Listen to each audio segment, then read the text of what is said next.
తెల్లవారితి కనురెప్పల తొలి మెలకువ నువ్వే, నా గుప్పెడు గుండెల్లో చిరు చప్పుడు నువ్వే. పొలమారితే నీ మనసుకి అది నా పొరపాటు, నీ పేరే పలకడమే పెదవుల కలవాటే.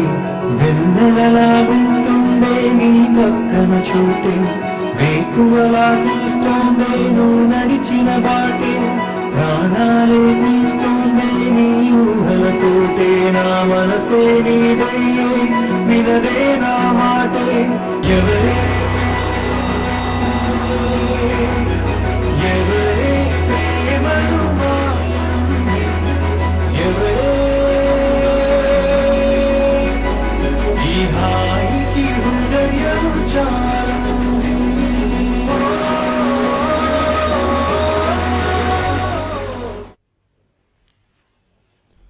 Good morning. యాంఫీ సమర్పిస్తున్న బిజినెస్ బ్రేక్ఫాస్ట్ షోకి స్వాగతం. ఇప్పుడు మనం చూసిన cinema teaser Premam, Malayalam super hit ప్రేమంకి రీమేక్గా తెలుగులో కూడా ప్రేమం పేరుతోనే వస్తున్న సినిమా ఆడియో రిలీజ్ కార్యక్రమాన్ని టీవీ5లో ఇవాళ సాయంత్రం ఎక్స్క్లూజివ్గా చూడొచ్చు.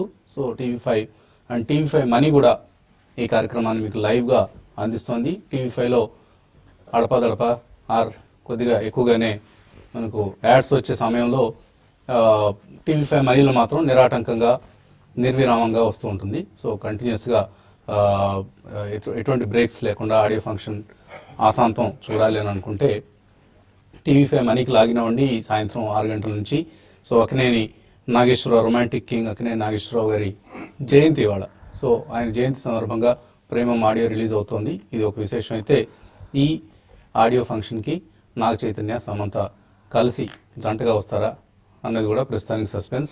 ఇద్దరు ఇప్పటికే అధికారికంగా తమ వివాహ కార్యక్రమాన్ని అనౌన్స్ చేశారు, ప్రకటించారు. కాబట్టి మేబీ ఇద్దరు కలిసి అటెండ్ అవుతారా, ఇది కూడా ఒక suspense. Don't miss this audio function. చక్కటి ఒక సినిమా వేడుక ఈ సాయంత్రం టీవీ5 ద్వారా ప్రసారం కాబోతుంది. మన మార్కెట్స్ విషయానికి వస్తే మార్కెట్స్ ఇవాళ కొద్దిగా పాజిటివ్గా ఓపెన్ అయ్యే అవకాశాలు కనిపిస్తున్నాయి.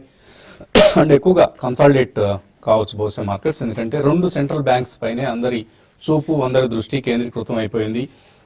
American federal reserve and bank of Japan. So ఈ 2 బ్యాంక్స్, ఈ 2 బ్యాంకర్స్ ఎటువంటి డెసిషన్స్ తీసుకోబోతున్నారు. సో ఫెడరల్ రిజర్వ్ అవుట్కమ్ రేపు నైట్ వస్తుంది. బ్యాంక్ ఆఫ్ జపాన్ మీటింగ్ తాలూకు 2 రోజుల మీటింగ్ తాలూకు ప్రకటనలు రేపు మార్నింగ్కే మనకు వెలువడతాయి.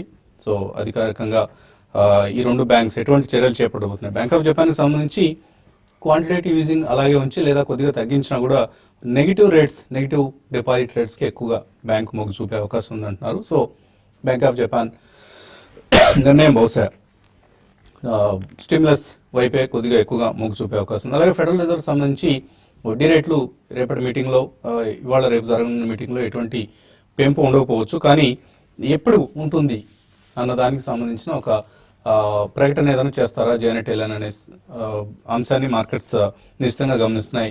మన మార్కెట్స్ విషయానికి వస్తే బ్యాంక్ ఆఫ్ జపాన్ తీసుకున్నా, ఫెడరల్ రిజర్వ్ ఎటువంటి నిర్ణయం తీసుకున్నా కూడా మన మార్కెట్స్కి ఎటువంటి ధోకా లేదు. చూస్తున్నాం మనం. నిన్న కూడా అన్ని మార్కెట్స్ కంటే సుపీరియర్గా నేను అవుట్ పర్ఫామ్ చేసింది మన మార్కెట్స్. 8800 పైన నిఫ్టీ క్లోజ్ కాగలిగింది. టీసీఎస్, ఐసిఐసిఐ లాంటి స్టాక్స్ కంట్రిబ్యూట్ చేయడంతో ఒక 8800 మార్క్ని ఇట్టే మన నిఫ్టీ అధిగమించగలిగింది. అలాగే mid caps, of course mid క్యాప్స్లో స్ట్రాంగ్ గెయిన్స్ చూస్తున్నాం. 0.6% మిడ్ క్యాప్ ఇండెక్స్ పెరగడం మనం చూస్తున్నాం. సో డౌన్ సైడ్కి 8700 ఒక అడ్డుకట్టుగా నిలుస్తుంది. అండ్ అప్ సైడ్కి ఇంకా నెక్స్ట్ హైయర్ లెవెల్స్ ఏం టచ్ చేస్తాయి. సో మనం అనుకున్నాం, ఇంతకుముందే ఒక వారం క్రితం అనుకున్నాం, సెప్టెంబర్ 21 తర్వాత మేఘాలన్నీ తొలగిపోతాయి, అక్కడ నుంచి మార్కెట్స్ గమనం నిరాటంకంగా పై దిశగా వెళ్లే అవకాశం ఉంది అని. సో దానికి ఇండికేషన్స్ ఇప్పుడే మనకు వస్తున్నాయి. ఎందుకంటే మిడ్ క్యాప్స్లో మనం చాలా స్ట్రాంగ్ పెర్ఫార్మెన్స్ చూస్తున్నాం. అవి టెక్స్టైల్స్ కావచ్చు, రియల్ ఎస్టేట్ కావచ్చు, టైర్ స్టాక్స్ కావచ్చు, ఆటో యాన్సిలరీస్ కావచ్చు, ఇన్ఫ్రాస్ట్రక్చర్, ఇంజనీరింగ్, అలా షుగర్ స్టాక్స్, నేను కూడా మనం షుగర్ స్టాక్స్లో ఒక స్ట్రాంగ్ ర్యాలీ చూసాం. సో ఇటువంటి సెక్టర్స్ అన్ని, మిడ్ క్యాప్ స్టాక్స్ అన్ని చాలా న్యూ హైస్ని టచ్ చేస్తూ వెళ్తున్నాయి. కొన్ని స్టాక్స్ బాటమ్ అవుట్ అయ్యాయన్న ఒక ఇండికేషన్ కూడా మనకు వచ్చింది. ఎస్ బ్యాంక్ లాంటివి, అశోక్ లేలాండ్ లాంటివి. సో ఇటువంటి ఒక మిడ్ క్యాప్ అవుట్ పర్ఫార్మెన్స్ మనకు కనిపిస్తుంది అంటే definitely markets down side risk చాలా తక్కువగా ఉంటేనే మిడ్ క్యాప్స్లో అవుట్ పర్ఫార్మెన్స్ మనం చూస్తూ ఉంటాం. సో ఇవన్నీ కూడా మనకి ఇండికేటర్స్. సో రాబోయే 3-4 monthsలో markets are going to touch newer highs and newest highs. So JP Morgan లాంటి వాళ్ళు మనకు డిసెంబర్కే 10,000 అవుతుంది నిఫ్టీ అని అంత స్ట్రాంగ్గా చెప్తున్నారంటే అంటే ఇక్కడ నుంచి 15% నిఫ్టీ పెరుగుతుందని వాళ్ళు అంత కాన్ఫిడెంట్గా చెప్తున్నారంటే సో స్ట్రాంగ్ బయింగ్ మనకు among the emerging markets Indian మార్కెట్స్కు జరుగుతుందని మనం తెలుసుకోవాలి. ఇన్స్టిట్యూషనల్ ఇన్వెస్టర్స్ నుంచి ఒక స్ట్రాంగ్ బయింగ్ సపోర్ట్ వస్తుంది. అండ్ లాస్ట్ ఇయర్ మనం చూసాం మార్చ్లో 9,100 2015 మార్చ్లో, అక్కడ నుంచి నిఫ్టీ 6,800 పడిపోయింది లాస్ట్ బడ్జెట్ టైంకి.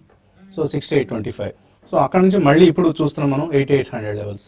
సో మన 6,800 నుంచి నిఫ్టీ 8,800కి వెళ్ళింది. 2,000 పాయింట్స్ పెరిగిందని అనుకుందామా, లేకపోతే లాస్ట్ ఇయర్ 9,100 నుంచి ఇంకా 300 పాయింట్లు తగ్గే ఉంది. సో ఇది పెసిమిస్ట్ ఆప్టిమిస్ట్ ఇద్దరు చూసే విధానానికి తేడా అనమాట. సో మా విజయనారాయణ చెప్తూ ఉంటాడు, మోడీ వచ్చిన తర్వాత మార్కెట్ ఏం పెరిగింది, మార్కెట్ ఏం పెరగలేదని. సో దానికి మనం చెప్పాల్సిన సమాధానం ఏంటంటే ఇండివిజువల్ స్టాక్ పెర్ఫార్మెన్స్ చూడాలి. సో చాలా స్టాక్స్ న్యూ హైస్ దగ్గర, ఆల్ టైమ్ హైస్ దగ్గర, 52 వీక్ హైస్ దగ్గర ట్రేడ్ అవుతున్న సమయం ఇది. కొన్ని స్టాక్స్ అయితే దే హ్యావ్ గివెన్ లాస్ట్ 3 yearsలో ఒక 500% పైగా రిటర్న్స్ ఇచ్చిన స్టాక్స్ మనకు అనేకం కనిపిస్తాయి. అందులో కొన్నిటిని శాంపుల్గా మనం తీసుకుంటే SRF, TVS motors, Ceat, Bajaj finance, Aurobindo pharma or Finolex cables, Ajanta pharma, JK Lakshmi cements, Atul limited, Tata Elxsi, Eicher motors, HPCL, Ashok Leyland for example ఇందాక అనుకున్నాం బాటమ్ అవుట్ అయిందని. ఈ మధ్య కొద్దిగా నెగిటివ్ ట్రెమర్స్ని ఎదుర్కొంటున్నప్పటికీ ఇటువంటి స్టాక్స్ అన్నీ కూడా మోర్ దాన్ 500%. ఇన్ఫాక్ట్ ఎస్ఆర్ఎఫ్ అయితే లాస్ట్ 3 yearsలో 1,000% రిటర్న్ ఇచ్చింది. అలాగే టీవీఎస్ మోటార్స్ 896%, ఆల్మోస్ట్ 900% రిటర్న్ ఇచ్చిన స్టాక్ ఇది. సో ఈ స్టాక్స్ని మ్యూచువల్ ఫండ్స్ అన్ని కూడా 3 years బ్యాక్ బాటమ్ అవుట్ అయి ఉన్న సమయంలో కొనుక్కొని ఇప్పుడు ఆ స్కీమ్స్ తాలూకు ఎన్ఏవి బాగా మంచి ప్రతిఫలాన్ని మనకు సూచిస్తోందంటే ఇటువంటి స్టాక్సే ఆ పోర్ట్ఫోలియోస్లో వాళ్ళ పోర్ట్ఫోలియోస్లో యాడ్ చేసుకోవడానికి కారణం. సో ఇటువంటి ట్రెండ్స్ని మనం కూడా ఒడిసి పట్టుకోగలిగితే we are the winners in the stock markets. We can create lot of wealth for our families. So ఈ అంశాన్ని మనం పదే చెప్పుకుంటున్నాం. ఇక మార్కెట్స్ పరిస్థితి గురించి మాట్లాడేందుకు మనతో ఎనలిస్ట్ సిద్ధంగా ఉన్నారు. సో ఒక 2 రోజుల క్రూషియల్ మీట్స్ ఇవాళ జరగబోతున్నాయి, bank of Japan and federal reserve కూడా. సో ఈ మీటింగ్స్ తర్వాత మార్కెట్ ఏ డైరెక్షన్ లో వెళ్లే అవకాశం కనిపిస్తుంది? Definitely I think direction wise మాత్రం పాజిటివ్ ఉందండి. ఇప్పుడే మీరు చాలా డీటెయిల్ గా చెప్పారు. ఇండెక్స్ పరంగా చూసుకుంటే మాత్రం నిన్న ఇంకొక స్టేట్మెంట్ వికాస్ ఖెమాని గారు అని చెప్పి ఎడెల్వైజ్, ఇది వన్ ఆఫ్ ది రెస్పెక్టెడ్ సంస్థ అండి. ఆయన నెక్స్ట్ 5 years లో సెన్సెక్స్ 75,000 అండ్ నెక్స్ట్ 10 years లో 1,50,000 అవుతుందని కూడా ఆయన చెప్పారు. గతంలో ఇటువంటి వార్తలు మనం విన్నాము. రాకేష్ జుంజున్వాలా గారు ఇటువంటి ఆయన కూడా చెప్పారు. సో మనకి ఒక మల్టీ ఇయర్ ట్రెండ్ అనేది డెవలప్ అవుతుంది. కాబట్టి చిన్న ఒడిదుడుకులు అంటే చిన్న కరెక్షన్స్ అనేది రావచ్చు కానీ but overall trend and trajectory మాత్రం డెఫినెట్లీ పాజిటివ్ గానే ఉందని చెప్పాలి. అండ్ మీరు రైట్లీ మెన్షన్ చేసినట్టు index is a very dynamic concept అండి. కాబట్టి చాలా అడిషన్స్ అండ్ డిలీషన్స్ అవి ఉంటాయి. సో కొద్దిగా new themes and new sectors ఏవైతే ఎమర్జ్ అవుతున్నాయో అటువంటివి కొద్దిగా ఇంక్లూజన్ అనేది చేస్తే తప్పకుండా మనకి కంప్లీట్ ఇండెక్స్ పరంగా రీరేటింగ్ రావచ్చు మార్కెట్ కి. అండ్ సెక్టోరల్ రీరేటింగ్ కూడా వచ్చినప్పుడు డెఫినెట్లీ ఒక్కొక్కసారి మనకి ఆల్మోస్ట్ ఇండెక్స్ పరంగా స్టాగ్నెంట్ గా ఉన్న market 1 or 2 years within 6 months to 12 months almost 30-40% return కూడా వచ్చే అవకాశం ఉంది. So definitely it's a very positive market అండి. చిన్న ఒడిదుడుకులు ఇటువంటి ఎక్స్టర్నల్ న్యూస్ మూలాన ఫెడ్ రేట్ కానివ్వండి, ఇప్పుడు ఫెడ్ రేట్ గురించి మనం ఆల్మోస్ట్ అబౌట్ 1 year నుంచి చూసుకుంటాం ఒకటేసారి 0.25 basis points ఇంక్రీజ్ చేశారు. Otherwise I think it's become almost a big joke అండి. ఒకవేళ జరిగినా కానీ మార్కెట్స్ మీద ఎటువంటి ప్రభావం చూపించదని కూడా చాలా మంది ఎక్స్పర్ట్స్ అంటున్నారు. ఎందుకంటే 0.25 basis points doesn't really matter. Overall గా సైజ్ వైజ్ పెద్దదైనా కానీ మన ఎమర్జింగ్ మార్కెట్స్ కి మాత్రం అంతగా ప్రభావితం చూపించదని చెప్పి. సో ఇటువంటివి జరుగుతూనే ఉంటాయి, చిన్న కరెక్షన్స్ వస్తుంటాయి కానీ but overall direction of Indian market is extremely positive and trajectory is also positive and underline strength మాత్రం చాలా రెసిలియంట్ గా ఉందండి. సో చిన్న కరెక్షన్స్ వచ్చినప్పుడు డెఫినెట్లీ పార్టిసిపేట్ చేయాలి. వాల్యుయేషన్స్ గురించి మాత్రం ఆగద్దు. బికాస్ గతంలో చెప్పుకున్నట్టు more money has been lost in waiting for a correction than the correction itself. So మనం కొన్న తర్వాత చిన్న కరెక్షన్ వచ్చినా భయపడి అమ్మేయకుండా మంచి స్టాక్స్ కొన్నప్పుడు తప్పకుండా దాని మీదే ఇన్వెస్ట్ అయ్యి కూర్చుని ఉంటే తప్పకుండా రాబోయే 2-3 years లో బ్రహ్మాండమైన గెయిన్స్ వచ్చే అవకాశం ఉంది. Be positive, invest in every decline, more money, but be invested in the market అని చెప్పొచ్చండి. సో హెరిటేజ్ ఫుడ్స్ నిన్న కూడా మనం చూసాం 902 రూపీస్ దగ్గర క్లోజ్ అయింది, 10% పెరిగింది. ఫ్యూచర్ గ్రూప్కి వీళ్ళ రిటైల్ బిజినెస్ అమ్మేస్తున్నారన్న వార్తలతో హెరిటేజ్ స్టాక్ చాలా చాలా వెల్త్ క్రియేట్ చేసిన స్టాక్ ఇది. లాస్ట్ మనం 8 yearsలో కనుక చూస్తే ఆల్మోస్ట్ 30 times పెరిగింది స్టాక్. సో ఇటువంటి వెల్త్ క్రియేటర్స్ ఇన్ఫాక్ట్ మనకి కాయిన్కి రెండు వైపులా ఉంటారు. సో ఓవైపు చంద్రబాబు నాయుడు తెలుగుదేశం ముఖ్యమంత్రి, తెలుగుదేశం పార్టీ ఇవన్నీ పక్కన పెడితే వ్యాపార సంస్థగా ఒక హెరిటేజ్ని ఒక ఎంత చక్కగా వాళ్ళ ఫ్యామిలీ ఆ సంస్థని తీర్చిదిద్దగలిగింది, ఇన్వెస్టర్స్కి ఎంత వెల్త్ క్రియేట్ చేయగలిగింది. కాయిన్ మరోవైపు మన సుజనా చౌదరి గారు ఉన్నారు, ఆయన కంపెనీలన్నీ కూడా ఇన్వెస్టర్స్ని కొంపకూల్చాయి. So same party, same leadership, ఈయన ముఖ్యమంత్రి, ఆయన కేంద్ర మంత్రి. అండ్ సుజనా టవర్స్ కావచ్చు, సుజనా యూనివర్సల్ కావచ్చు, సుజనా మెటల్ ప్రొడక్ట్స్ కావచ్చు, ఇవన్నీ కూడా వెల్త్ డిస్ట్రాయ్ చేసి పడేసాయి. సో ఇన్వెస్టర్స్ సుజనా చౌదరి కంపెనీలో ఇన్వెస్ట్ చేసిన వాళ్ళు నెట్ నెలలో మునిగితే హెరిటేజ్ ఫుడ్స్లో ఇన్వెస్ట్ చేసిన వాళ్ళు చక్కగా లాభం చేసుకోగలిగారు. మరి ముఖ్యమంత్రి గారు, మీ కేంద్ర మంత్రి గారికి కొద్దిగా పాఠాలు నేర్పండి, ఇన్వెస్టర్స్ని కాపాడే ప్రయత్నం చేయండి, ఇన్వెస్టర్స్ వెల్త్ని పరిరక్షించే ప్రయత్నం చేయండి. So don't invest in companies like Sujana metals or Sujana towers. So ఇటువంటి కంపెనీలని పనిష్ చేయటం, ప్రమోటర్స్ని కూడా పనిష్ చేయటం ఇన్వెస్టర్స్గా మన కర్తవ్యం. సో టెక్నికల్స్ ఏం చెప్తున్నాయి, ట్రేడింగ్ ఐడియాస్ ఏమి ఇస్తారు ఇవాళ?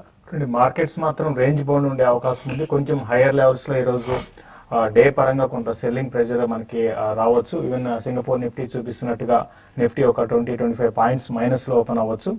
కొంత బ్యాంకింగ్ స్టాక్స్లో సెల్లింగ్ ఈరోజు రావడానికి అవకాశం ఉంది. At the same time mid క్యాప్లో యాక్షన్ అనేది గత 2-3 రోజులుగా చూస్తున్నాం. ఈవెన్ ఇండెక్స్ పట్టించుకోకుండా మిడ్ క్యాప్ స్టాక్స్ చాలా స్ట్రాంగ్ గా రోజుకు ఒక సెక్టర్ ఎమర్జ్ అవుతుంది. సో అందులో భాగంగా ఈ రోజు కూడా మిడ్ క్యాప్ లో మంచి అప్ ట్రెండ్ అనేది కొనసాగొచ్చు. ఆటో యాన్సిలరీ స్టాక్స్ బాగుండొచ్చు, ఈవెన్ టెక్స్టైల్ స్టాక్స్ కూడా బాగుండే అవకాశం ఉంది. అయితే short term view next at least 3 to 4 months కోసము ప్రతి ఒక్కరు చాలా మంది పోర్ట్ఫోలియోస్ ఈవెన్ మనకి రీసెంట్ గా షుగర్ స్టాక్స్ ఉన్నాయి. అయితే వాటిని కంటిన్యూ చేసుకోమంటారు. మళ్ళీ షుగర్ ప్రైసెస్ ఇంకా పెరిగే అవకాశం కూడా కనపడుతుంది. కాబట్టి ఎవ్రీ డిప్లో షుగర్ స్టాక్స్ ని బై చేసుకోవచ్చు. తర్వాత ఈ రోజు విషయానికి వస్తే బయింగ్ పొజిషన్ తీసుకునే వాళ్ళు సన్ ఫార్మా ఒకటి 780 పైన సస్టైన్ కాగలిగితే దాన్ని బై చేసుకోవచ్చు. 790 క్లోజర్ గా రావడానికి అవకాశం ఉంది. అదేవిధంగా ఐటీసీ ఒకటి కూడా ఈ రోజు బయింగ్ కి ఇంట్రాడేలో మార్కెట్ లో ఓపెన్ అయినప్పుడు దాన్ని కూడా ఇనిషియేట్ చేయమంటాను. తర్వాత BHL కూడా బై చేసుకోవచ్చు ఎవరి డిప్లో. అదేవిధంగా సెల్లింగ్ కొన్ని స్టాక్స్ రికమెండ్ చేస్తున్నాను. సిప్లా ఒకటి హైయర్ లెవెల్స్ లో గత 3-4 రోజులుగా చాలా స్ట్రాంగ్ ఉంది. ఈ రోజు కొంచెం సిప్లాలో ప్రాఫిట్ బుకింగ్ రావచ్చు. క్లోజర్ గా 600 రేంజ్ కి వచ్చినప్పుడు దాన్ని సెల్ చేయమంటాను. తర్వాత హిండాల్కో కూడా హైయర్ లెవెల్స్ లో సెల్ చేసుకోమంటాను. ఈవెన్ టాటా స్టీల్ కూడా హైయర్ లెవెల్ సెల్ చేసుకోమంటాను. తర్వాత బ్యాంక్ నిఫ్టీ విషయానికి వస్తే 19,920 దగ్గర నిన్న మనం లో చూసాము. అది కానీ బ్రేక్ అయిందంటే కొంచెం వీక్నెస్ రావచ్చు. క్లోజర్ గా 19,800 వరకు రావచ్చు. అది 19,800 దగ్గర బ్యాంక్ నిఫ్టీకి చాలా స్ట్రాంగ్ సపోర్ట్ ఉంది. 20,040 దగ్గర రెసిస్టెన్స్ ఉంది. క్లోజ్ నిఫ్టీ విషయానికి వస్తే 8,800 కానీ బ్రేక్ అయ్యి దాని బిలో కొంచెం ట్రేడ్ అయితే మాత్రం సెకండ్ హాఫ్ లో సెల్లింగ్ కొంచెం ఎక్కువ కావడానికి అవకాశం ఉంది. ఏదైనా కూడా మిడ్ క్యాప్ లో యాక్షన్ కొనసాగవచ్చు. సో మిడ్ క్యాప్స్ లో ఇవాళ బహుశా Jubilant foods another stock that will get punished. CEO మొన్న CFO నిన్న CEO కూడా రిజైన్ చేశారు, అజయ్ కౌల్ అని ఆయన. సో ఏం జరుగుతుంది జూబిలెంట్ ఫుడ్ వర్క్స్ లో? So something is wrong with this company. మనకు మార్కెట్స్ లో మనకు రిటైలింగ్ సెక్టర్ లో చాలా యాక్టివ్గా ఉండే బ్రాండ్స్, ఫుడ్ రిటైలింగ్ బ్రాండ్స్ ని ప్రమోట్ చేసిన కంపెనీ ఇది ఇండియాలో జూబిలెంట్ ఫుడ్స్ అనేది. సో చాలా చాలా నెగిటివ్గా ఈ మధ్య పెర్ఫామ్ చేయడం చూస్తున్నాం. నిన్న CEO కూడా రిజైన్ చేయడం కొంత చాలా బ్యాడ్ సిగ్నల్ ఇది. So investors are advise to stay away from Jubilant food works. ఇంకా మరిన్ని ఇన్వెస్టర్స్ నుంచి కాల్స్ అలాగే మెయిల్స్ తీసుకుపోయే ముందు కాసేపు ప్రకటనలు.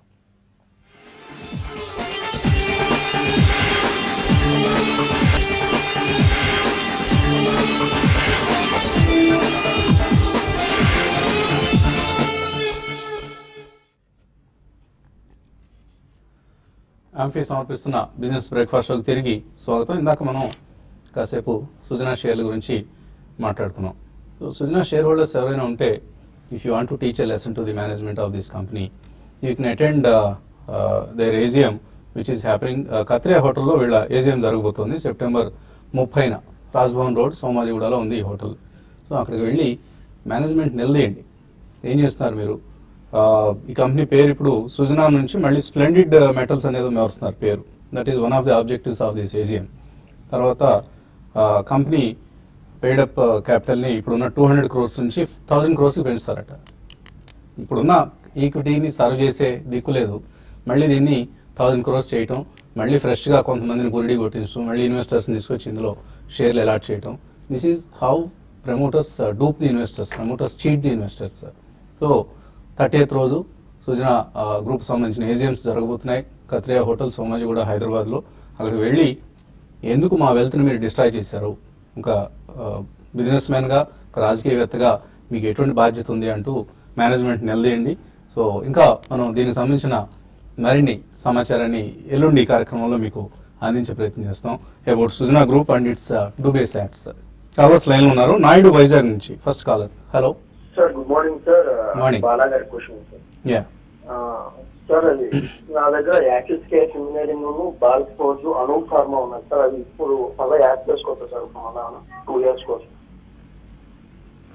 ఫస్ట్ ఓకే, ఏ స్టాక్స్ మళ్ళీ ఒకసారి రిపీట్ చేయండి.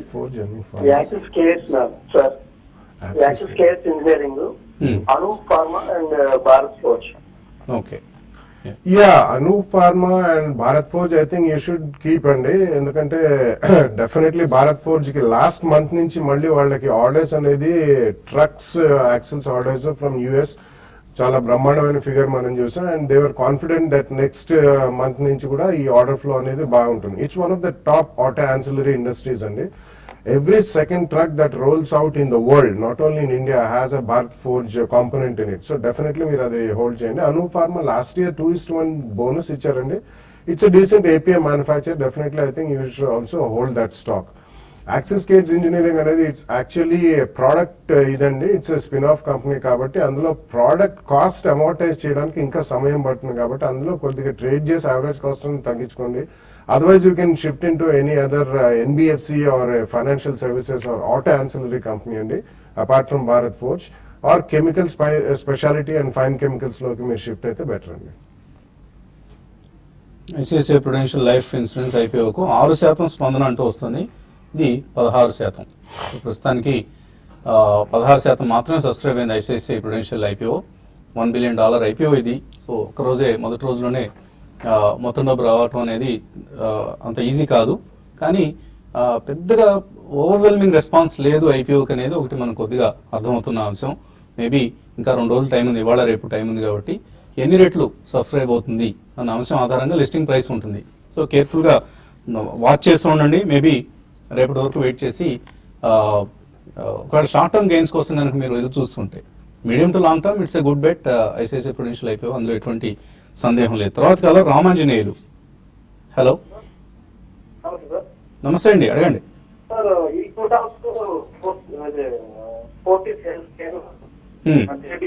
ఎలా ఉంటుంది sir long term? Equitas and Fortis health care, Fortis JBM మాట 3 ఎలా ఉంటుంది సార్? JBM auto. మీరు సెలెక్ట్ చేసుకున్నవన్నీ కూడా మంచి స్టాక్స్ సెలెక్ట్ చేసుకున్నారండి. ఫోర్టిస్, ఈక్విటాస్, జేబీ మాట ఇవన్నీ కూడా మంచి స్టాక్సే. ఇవన్నీ కూడా ఏంటంటే రీసెంట్ గా ఈక్విటాస్ కొంచెం హయ్యర్ లెవెల్స్ నుంచి కొంచెం కరెక్ట్ కావడం చూసాము. మంచి ర్యాలీ తర్వాత కొంచెం ఈ లెవెల్ ఆగడానికి అవకాశం ఉందండి. బట్ లాంగ్ రన్ కోసం డెఫినెట్ గా ఈక్విటాస్ ని మీరు బై చేసుకోవచ్చు. ఈవెన్ ఫోర్టిస్ కూడా అంటే ఇమీడియట్ గా ఫోర్టిస్ లో పెద్దగా అప్ ట్రెండ్ ఉండకపోవచ్చు, బట్ లాంగ్ టర్మ్ వ్యూతో మీరు బై చేసుకోవచ్చు. తర్వాత జేబీఎం ఆటో గురించి అడిగారు. ఇప్పుడు ఆటో యాన్సిలరీకి చెందిన స్టాక్స్ అన్ని కూడా ఈ మధ్యకాలంలో బాగా పెరిగాయి, ఇంకా పెరిగే అవకాశం ఉంది.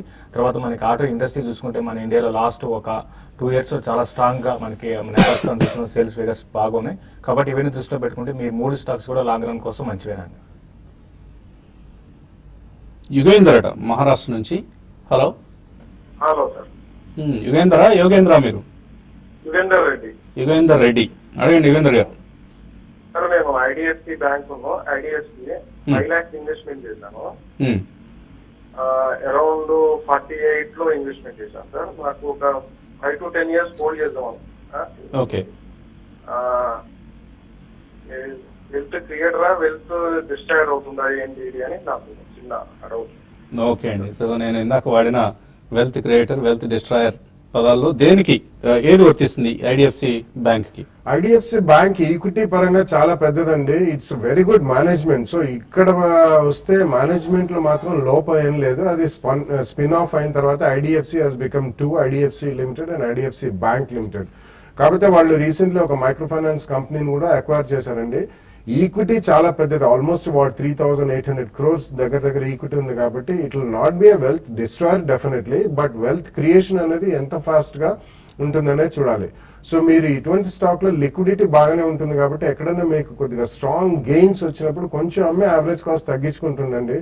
సో ఇతరత్ర వేరే లోపాలు ఏం లేవు. It's in the right field and it's got a very good management. And ఒకవేళ అక్విజిషన్స్ కొద్దిగా ఫాస్ట్ గా చేసి వీళ్ళు అవి విలీనం అనేది స్మూత్ గా చేపడితే మాత్రం it will be only a wealth creator, never ever a wealth destroyer as of now. అది గమనించి మీరు కొంచెం పెద్ద అమౌంట్ పెట్టారు కాబట్టి ఎక్కడైనా స్ట్రాంగ్ స్పర్ట్స్ వచ్చినప్పుడు అమ్మి యావరేజ్ కాస్ట్ తగ్గించుకోండి. సో మీరు ప్రస్తుతానికి అయితే లాభంలో మంచి లాభంలో ఉన్నారండి. 48 లో కొన్నారు, ఇప్పుడు 60+ ప్రైస్ లో ఉంది.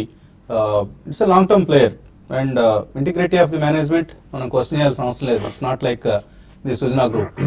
సో మీరు stay invested in this company. Dharma Reddy తర్వాత కాలర్. హలో హలో ధర్మారెడ్డి గారు అడగండి. సార్, నా దగ్గర టీవీఎస్ 400 షేర్స్ ఉన్నాయి సార్. అది 310 లో ఉన్నా సార్. ఇప్పుడు ఉంచాలా, అది చేయాలా సార్? 310 లో కొన్నారు, ఇప్పుడు ఆల్మోస్ట్ 338 ఆ రేంజ్ లో ఉంది.